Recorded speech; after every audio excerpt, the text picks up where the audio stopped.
laba wali wakyama okuva ku Mukama Katonda ensi n'ekukunguza n'ekutwaliriza ekutadde mu luguudo bonna bakitegedde nti wali muntu wa Yesu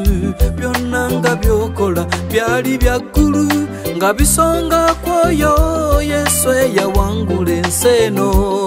naye kati wabivaako nti wakowa naawe okulindirira gw'otakwasa kati eŋŋombo z'okulembeza tebya Katonda byantamata weddeko munnange oyo Katonda talimba kati sembera leera kulinze linsembera kulindiridde ebyensero bireke bikoya munnange bireke bikoya omutima gwo leera gutwale Yesu agulongoose onywezebwe mu kisibo kye bwalidda akusanga omwo kati sembera leera kulinze linsembera kulindiridde ebyensero bireke bikoya bireke bikoya omutima gwo leera gutwale Yesu agulongoose onywezebwe mu kisibo kye bwalidda akusanga omwo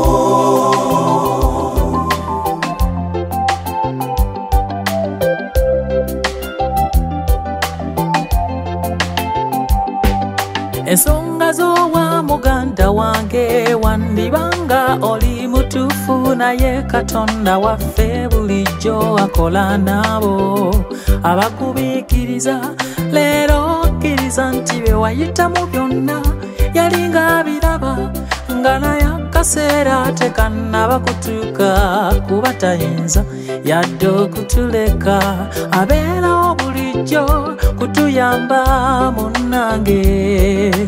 koma wakulinze omusenge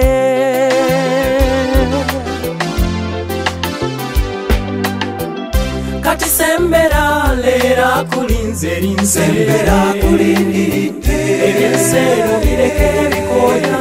munnange bireke bikoya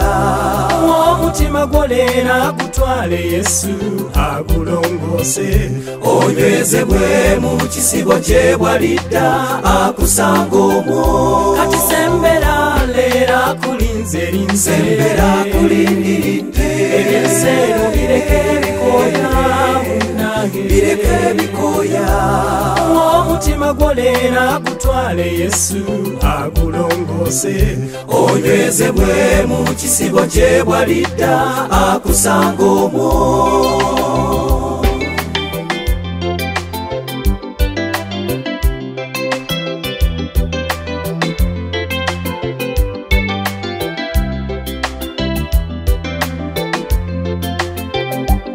akulindiridde n'essanyu eringi amazima akulinze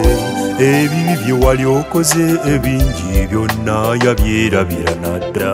jangu nga bw'oli siba engugo zireete abaseka tobafaako tunuulira Yesu yekka kubanga ye mukulu w'okukkiriza kwo yanguwa togayala enensi ekulimbye jangu mukwano kati sembera leera kulinze linsembera kulindiridde ebyensero bireke bikoya munnange bireke bikoya omutima gwo leera gutwale Yesu agulongoose onywezebwe mu kisibo kye bwalidda akusanga omwo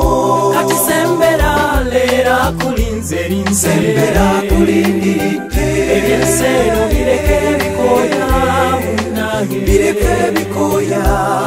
omutima gwo leera gutwale Yesu agulongoose onywezebwe mu kisibo kye bwalidda akusanga omwo jangu mukwano